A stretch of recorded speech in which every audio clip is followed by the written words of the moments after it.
and then just do it. I mean, they like, there's secret sauce, but beyond that, it's just a matter of really just pedaling forward, and there will be so many obstacles along the way, and so many days where you think, well, this is going to be impossible, or something's going to fall through, money or a location or a director or cast or whatever it is. And but ultimately, if you're able to sort of persevere through all that, it's possible. That's what I'll say.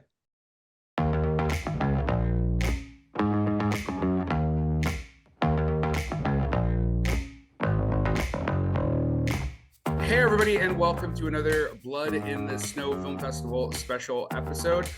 Today we're going to be talking to the director and the producer of Scared Shitless. The Blood and Snow Film Festival runs from the 18th to the 23rd of November.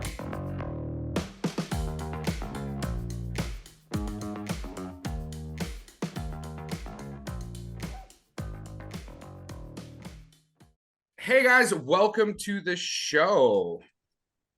Hello. Hi. Oh, Thanks for having us. Yeah.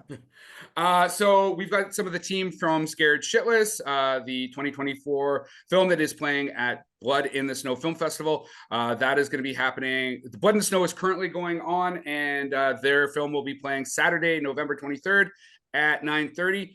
It does close the festival, which we're going to talk about. That's always an impressive position to be in. So if you guys just want to introduce yourself to the audience. Sure. I'm Vivieno Caldinelli. I'm the director of Scared Shitless.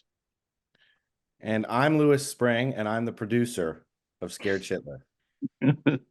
So you guys, you're actually up for a bunch of awards. You're up for Best Picture, Special Makeup Effects, and Best Supporting Actor Performance in a Feature Film. So, like, I mean, that's always. Is this the premiere of this film, or is it played at any other festivals? It's played at a bunch of festivals. To be honest, this is sort of towards the end of our big fall festival run. We had our world premiere at Fantasia Film Festival in Montreal back in July. And then we went to London, England for Fright Fest UK, and it's had a good run around Europe. We played a festival in Mexico City. We played Screamfest in Los Angeles. So our hometown show is kind of like our final show of this leg of the festival run, which is kind of cool and special for us. Well, actually, there is a couple of other bigger ones though in Europe that we can still do. That one in Belgium is pretty great, I think, as well. So yeah, we have a few coming up. That. A few coming up in the new year, but what I found is that there's a lot of genre festivals in sort of the fall, around that time, like late summer, fall. So I mean, I wish we could have gone to all of them, but unfortunately, we were limited financially. But yeah, we played in we played in Austria, we played in Germany, we played in Norway, Finland, all over the place. And hopefully one day, if I have another run like that, I'll actually be able to afford to go to some of those festivals. But yeah, it's been a really good festival run so far. Yeah, those are some serious festivals, like both Fantasia and then was a Fright Fest in England. Like these are tier one. Like you're hitting all the big stuff. So is this the biggest film for both of you guys? As far as I know, that is it Viviano? How do you say your name? Vivieno. Vivieno. You didn't you have a film at Tellerud, your 7 Stages to Achieving Eternal Bliss? Yeah. It's probably, like, I would say my second, or this is my third kind of festival run with a film. It did Portal to Hell. That did quite well also, and 7 Stages did. So, but they're all different. They're different rides, really. You know what I mean? And all of them are quite different movies as well, especially Portal being a short. But yeah, between them all, this, I would say, definitely has I would say the most buzz, I would say. Fantastic. Lewis, what about yourself? Is this the biggest kind of festival? Oh, by far the biggest. Yeah, this is actually the first film I've ever produced. I come from a line producing and production managing background, which in the film world is more hired gun territory. But this was the first time I actually had a little bit of sort of say creatively. I came in on the ground floor with my writer and producing partner Brandon, who couldn't make it today, and so yeah, this has been a whole new ride, a new experience for me, and it's been amazing. Well, you also have produced the short film Shiva, sorry, Yeah. that played Yeah. last night, and it's also up for Best Acting. And you're a producer. Are you a producer on season 2 of Creepy Bits or only season 1? No, season 2, I'm a producer of. So Which plays Friday at Blood in the Snow. yeah, it's funny. Yeah. So I've had 3 things at Blood in the Snow, and the lead actress in our film, Chelsea Clark, has, I believe, 3 things that are playing at Blood in the Snow as well. She's got our thing. She's got a movie called Pins and Needles, which is playing on Friday. And then I think she has a third thing on the lineup too. So, but yeah, so it's awesome. So I'm going to be down at the festival, multiple days this week. Well, I will be there as of Thursday for Deadly Exposure. So if you want, we can grab a drink or something like that. Yeah, that'd be awesome. And are you guys coming out to our film on Saturday? I was gonna try. Scott, I think, is gonna still be down here. So, but I'm there for the whole festival. So I come in Thursday and I leave Sunday morning. So I do the after parties. I do all that stuff. So I did it. So I just put my thumb over it, and that got me through the rest of the session. Nice. That's awesome, man. So, what is it you guys want our audience to know about your film before it shows this week? Man, like, it's just that it's a kick-ass movie, and I think that it's going to be a lot of fun. It's got everything, and yeah, it's not just your kind of run-of-the-mill kind of shock horror gore fest kind of film. We have that, but it's also really ultimately it's about a story about a father and son coming together, and very shorthanded but saving the world. And yeah, so it's just really we wanted to create something that had a little bit of everything, and and the type of movies that inspired us to make this film, we kind of wanted to make that kind of film to hopefully inspire another generation to make cool, fun, crazy sound films like ours. So yeah, it's got a little bit of everything, and we're excited to see the reaction, with our home audience. I mean, it's a fun movie to play in Canada specifically. We've gotten a really good response from Canadian audiences because it's sort of a Canadian movie. Like all the actors, well, not just the actors, every single person who worked on this movie was Canadian, including the soundtrack. So we've got a soundtrack that includes like, Harlequin and Trooper and Loverboy and the Stampeders and all these awesome Canadian bands.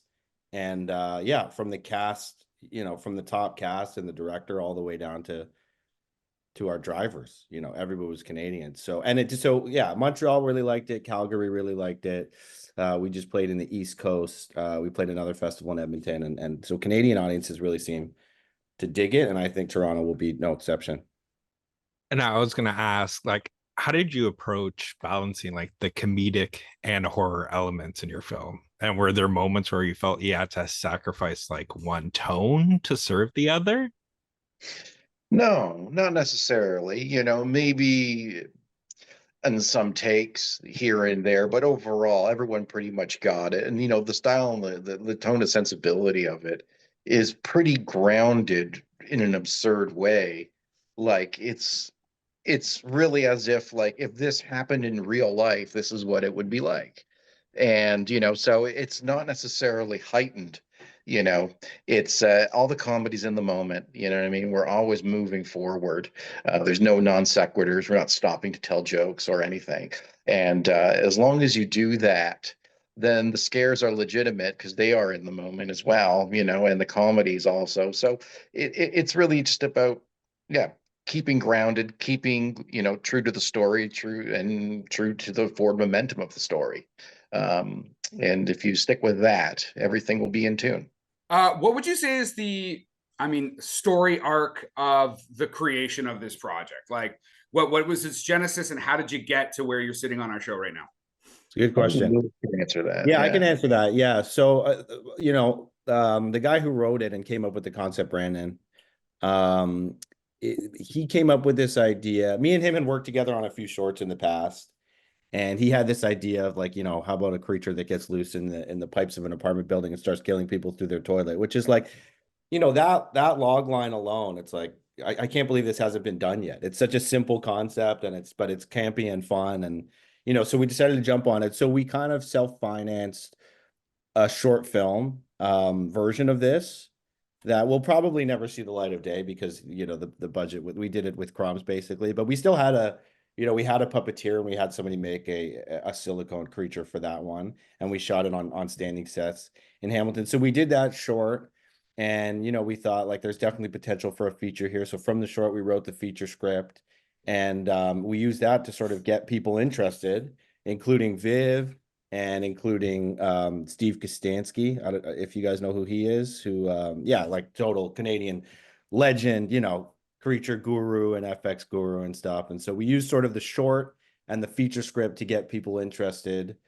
And then when it came, you know, when we got closer to when we were going to shoot, the SAG strike and the WGC strike happened in the US and it affected Canadian shows too. And so a lot of really talented people were actually out of work, like right in the window of time when we wanted to shoot this, which actually worked to our advantage. So we got sort of access to a lot of good cast and crew that we probably wouldn't have been able to get on this on our budget, you know, because it was a low budget. It was a quick shoot. It was only 15 days. Like we didn't really have, you know, the resources that we needed given, you know, this thing's got creatures, it's got blood, it's got stunts, it's got prosthetics, it's got a dog, like it's got, you know, everything that kind of makes production more complicated. And it was a really tight shooting schedule, but you know, somehow with a lot of elbow grease and patience and hard work, we were somehow able to pull it off. And then, you know, we were in post for about 8 months, and with a, you know, we got a killer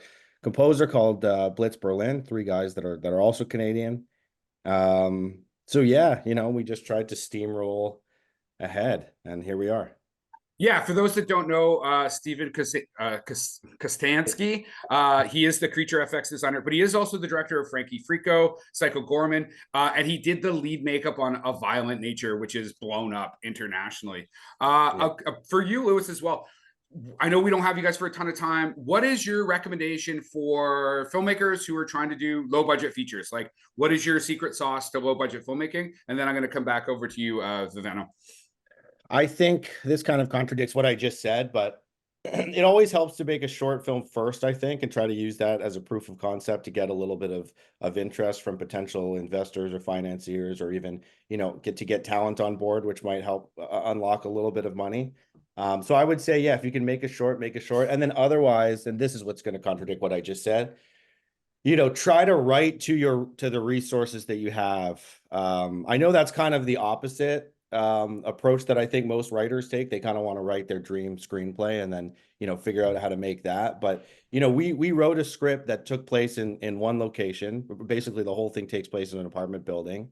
The cast is only 8 or 9 people. So it's small cast, it's one location. It all takes place over the course of one night. And we knew, because we didn't have a lot of money, that we wanted to sort of try to minimize the scope of what we actually needed to pull off so that we could really, you know, focus and dial into what we did need to do. So I would say sort of just be pragmatic in terms of what you're writing based on the resources that you have. And then just do it. I mean, they like, you know, there's, you know, secret sauce, but beyond that, it's just a matter of really just pedaling forward, you know, and there will be so many obstacles along the way, you know, and so many days where you think, well, this is going to be impossible, or something's going to fall through, money or a location or a director or cast or whatever it is. And but ultimately, if you're able to sort of persevere through all that, it's possible. That's what I'll say. And then just around directing? I think a lot of people think that directing is like magic, because like no one really understands, like, how do you go from your script to your feature as a director? Well, you just have to have the vision, you know, to be honest, and you've got to read something, or you're writing something and you have that vision, and it comes in small pieces. It's like, you know, I know it's kind of cheesy to say, but it's like a jigsaw puzzle. Like, you know, and things kind of happen before, like that image with Sweet City Woman playing at the end. I had that image in my head with that song like 20 years ago with zero context. You know what I'm saying? And it just things just come, you know, and like little bits here and there. And that's part of the collaborative effort as well with other people. You know what I'm saying? Like what Lewis brings to the table, what Brandon brought to the table, what Steve brings to the table. So you have all these things and different images and stuff. And when you're writing it, you just see it. You know what I mean? And then you have to articulate it. You know, and then if you can convey that to your team, you know, they can bring that vision to fruition. And the other real huge part of it is the casting. And I know that goes without saying, but it's more about, you know, not necessarily because like a lot of performers, they can act, they can all act and they're all tremendously talented, but it's just like, do they embody that part? What do they bring to the table? What are they bringing that you don't see or you didn't think of and bring it to another level? So again, it's like, you know, you have this vision, you know, as a director, but you also have to bring in the other pieces of that jigsaw puzzle, which is collaborative, and it's everybody else on that team, and together you make that thing whole, so to So speak. do you work really closely with your casting agency then? Or like are you very much more hands-on? You're like, oh, I've got someone I really want to bring in and that's going to be my lead. Or is it kind of We all a mix between do. the two? Well, yeah, we did certainly work closely, but we like I think the three of us kind of we just kind of batten down the hatches and just, you know, we're just throwing names around and stuff. We all brought someone that we really felt strongly about. You know, like Lewis really felt strongly about Og very early on. While we were still looking for, you know, for our Dawn. Daniel, as soon as I read the script, that was like who I wanted for Sonny immediately. You know, Brandon, there was Julian and a few other places. So we all had like individually our one kind of champion. We each championed one of the main casts kind of thing. And the rest is just, you know, it's just looking at tapes and looking at auditions and just having conversations and seeing, you know, what they bring to the table, you know, and either they're going to be that part right away that you see, and you're like, oh my God, yeah, that's totally them, or it's going to be like, oh, I never saw it like that, or it's going to be like, no, that's they just there's something there, you know, I mean, it's just doesn't fit, just doesn't, you know, just the fit's just not there. It's a weird process, but when you know, and that's the wonderful thing. Um, you, when you know, and it's never not worked out in that case with myself at least. Do you storyboard a lot or I don't even really use shot lists, to be honest. what? Well, I do and I don't. I will have a very just basic fundamentals. Like, okay, this is what the scene needs. This is what the basic coverage is.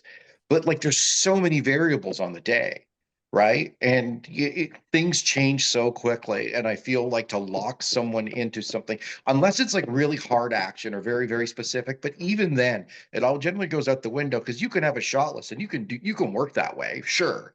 But why would you restrict your, like, you know what I mean, to the point where you're going to be telling actors from like you got to walk from here to go to here, do this, move that over the, you know what I mean? Like it's yeah. Why would you not? You've got to kind of, you know, let them do their thing, and you've got to be able to adapt on the day. That's my. There's other people that don't. I don't like touchstones too much. Like that drives me a little crazy. Like I think there's a difference between being inspired by something and there's a difference between looking at another fucking movie and just doing screenshots and being like, I want this scene to look like this one, and I want this scene Mhm. like that drives me nuts. That might work actually in episodic and stuff like that because it's a bit of a different game, you know what I mean, for sure. But I think if you're doing feature and you know, you as a director, it's up to you to make something unique. You know, there were some inspirations for this too, but there was never any point I want it to look like this movie. I want to look like that movie. I want to look like this movie. And I just think that's kind of cheating. And you're not creating something unique. You're not creating something that's, you know, yours. And by yours, I mean, you know, ours, the team kind of thing. Do you think that Um, that comes from the fact that you work on a lot of improv shows? Like you've worked on This Hour Has 22 Minutes no, and I don't Baron think von so at Sketch. all. No. If anything, I don't know. I have no idea. Like there was a few directors I heard talking like that. Like I know Herzog as well. I remember hearing, but that was well after. And I was just like, okay, so I'm not crazy then, Mm. because he was saying something about like I Shotless is one of the most like stagnant approaches to directing. Like I think shot list is you should have somewhat of a shot list for sure, and an idea of what you're going to need to cover that scene. But I think being very specific to some things, you know what I mean? At least in the way I do it. Because I understand there's action and there's other things and there's choreography and you've got to cover certain things in certain ways. And in that respect, for sure, I understand. But I just think in a basic scene, you know, it's and also in this type of film too, I should say, is like we don't have much rehearsal time, right? So we're finding a lot of stuff on the floor. So why would I back someone into a corner when they haven't even been on the set yet and they haven't even had a real run through yet? And then, you know what I mean, being like, you've got to go there, there, there. So it's basically, I'd rather put the stress on myself and have the actors be in the best position possible to be as great as they can be, and me just trying to and put all the work on the cinematographer and stuff, because then we're just scrambling. But it's all you're doing. You just block, you let them do their thing. We stand with the cinematographer. We just have a discussion. All right, you know, it'd be great. We over here, we over here. I know we owe a shot of that cutaway and that cutaway. That's crucial because, you know, you have an idea. And that's just kind of the way you go. But I think it's just a very organic, spontaneous, and pretty fucking exhilarating, because it's scary to operate that way, but I love it. It's great. Does your AD hate you? Like, I can just picture the at first AD's head just being like and shooting off their body. For sure, I get it, but what I do is I just tell the AD is basically, hey, or she'll just say, what are the most important scenes? Which scenes you need the most time for? I'll say that scene and that scene. Okay, I can give you 4 hours for that one. I'll be okay, fine, I take it, and I work within that window, you know, as opposed to taking all the time. So it is a right. You have to think of everybody, obviously, you know, because we're all at the grind. But so yeah, we'll just go through with the AD, figure out what scenes on those days are going to need the most time. They'll give me the allotment of time that they have, and I'll work within that box to make sure it goes in there, or I'll trade it off. I hate going over too. I'm not an overtime director. I feel like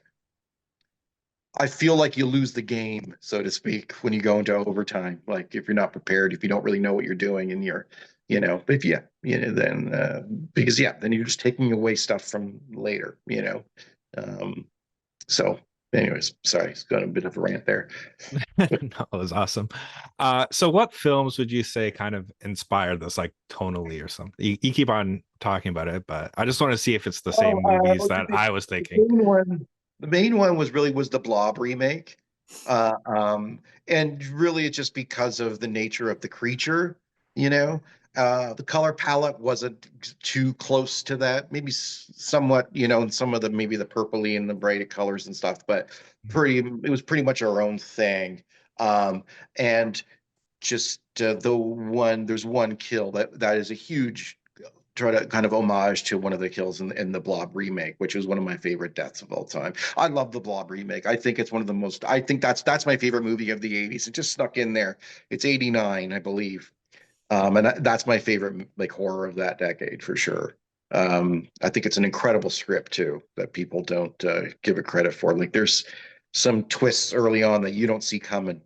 And yeah, it's too bad. I wish they would do a sequel to that. I'd love to do a sequel to that movie. You could do a sequel to that movie. Yeah, I remember that it was your producer's right here. Yeah, I know. But I think the Blob is probably a pretty pricey, IP. But let's do it if we can, Lou, for sure. All right, I'll look into it. I literally just watched your wheels like in motion right there, Lewis. Like when you're like thinking, would it be pricey? Like, what would be involved in that? You know, like maybe it's not impossible. I don't know. I mean, nothing is impossible.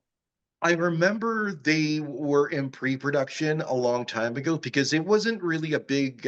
It did really well in VHS at the time, in '89, but it didn't really blow up. But enough that they were going to do the sequel. Then I think something fell apart. But it would just be about securing the rights, buying the rights or something from a studio and going with it. But like, did you see, you saw it, Lou? Yeah, a long time ago. I haven't watched it in a long time, but I don't know, man. You know, there probably is a pretty big market for it. They just made a remake of this movie Street Trash. You Yeah. know that one, Viv? Yeah. So they just remade that. And so I don't know. I think there's, there's definitely a market out there for these types of movies, which we're discovering with our movie. Like there's such a dedicated fan base all over the world, and they're Yeah. all over Letterboxd and everybody has, a strong opinion. Oh yeah. Oh yeah. And so it's yeah, everybody knows that horror and creature stuff is kind of has an international appeal. So and it's really cool just connecting with people all over the world who are just into this and finding the homages and saying, oh, it's kind of like, a graboid, from Tremors, or it's a little bit like Alien, but with the toilet, and it's yeah, no, it's cool. I think the audience appreciates, and I'd credit that to Viv too, because I think he's like steeped in that, he's steeped in that era of film, and he's sort of steeped even in that community. And I think that I think those people recognize when it's coming from like an authentic director, an authentic place, And the other thing that we haven't really, well, I guess we talked about Kostansky a little bit, but it was very, we wanted to do everything practically. Like there's a little bit of VFX in there, maybe you catch it, maybe you don't. But for the most part, the creature and the prosthetics and it's basically all practical. So, and that was important, very important to Viv. I remember those conversations. Did you guys watch The Substance yet? Yeah. Oh yeah. Oh man, I thought it was good. Yeah, it's like 80% practical. I know. Man, the practical effects in that movie were like so mind blowing. I haven't laughed that hard in a long time. That Like ending, that- like that, the real ending, not the false ending that you think is going to be the ending, but the final ending on the stage. I'm just like, this film is fucking wild.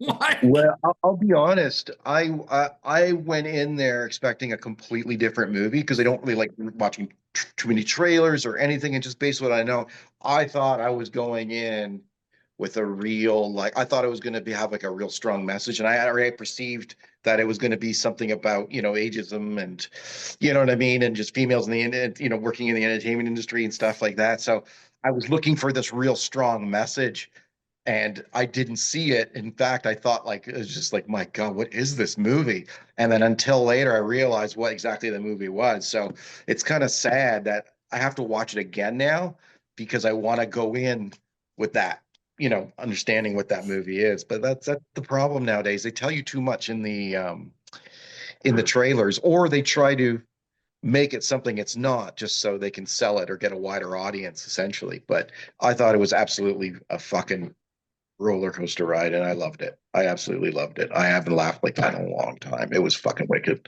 yeah, the director, her first feature is called Revenge, and it's a revenge-o-matic. So she's a big, again, she's from France, very strong feminist filmmaker, and just keeps knocking it out of the park. Scott? I haven't watched it yet. I'm not cool like you guys, but it is on my list to watch. But yeah, I think we're done, right? Yeah, do you guys have anything else you want to say before we let you go? I know you guys got a busy day. Really appreciate you guys coming by the show. I don't think, I mean, when is this coming out before Saturday? Yeah, we're going to try and we're going to send this to our editor. We're going to try and do it as quick as possible, get it out. So then I would just say, if anybody's in Toronto or around Toronto and wants to come out on Saturday, I know we got a few tickets left, so I'd encourage people to come to our hometown show. It's gonna be a lot of fun. Viv, you got anything? Lewis couldn't have put it better. Yeah, come on out Saturday, support our film. You're gonna have a blast. It's a special Canadian horror film, unlike anything out right now. And if you want to see that, come on out and see it. Are you both going to be there? Oh yeah. I think McKinney will be there too. Fantastic for Kids in the Hall. Yeah, absolutely. So it'll be good. Like a lot of our cast will be there. Chelsea, hopefully Daniel. Yeah, it'll be a good time, man. Be a good time. All right, guys. Well, thank you so much for coming to the show. And Scared Shitless plays this Saturday at Blood in the Snow Film Festival in Toronto. So what did you like about the film? I feel like we were so busy talking to them, we didn't even get to talk about what you liked about the film. Yeah, for me, like I was saying, in terms of my question, like I think having a horror, like comedic horror, is probably one of the hardest genres to kind of build, because you are walking that tightrope that if you go to the left or to the right, one can take away from the other, and I do think they they wrote like walk this tightrope really well. I'd say if you're fans of Evil Dead 2, Tremors, like that's what I got out of it. Like they had a lot of that, and those are two of my favorite movies. So yeah, I enjoyed it. And that is our wrap for the day. Please like and subscribe to this podcast. Tell your friends. If you want to get a hold of us, reach us at the www.howdyoulikethatmovie.com.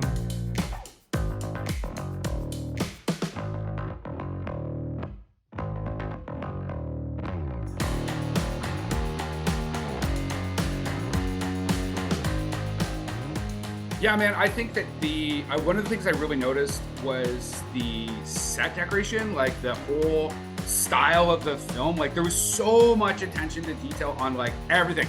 Like the couple that are into like the crazy kink and stuff, like each one of their outfits, like the again, like really the attention to detail, like cool cinematography. And that creature was so fucking cool. And it very much reminded me of like a smaller version of the Tremors creature.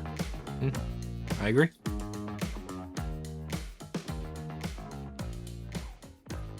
Production by Rod Shaver, Vader Monkey Productions.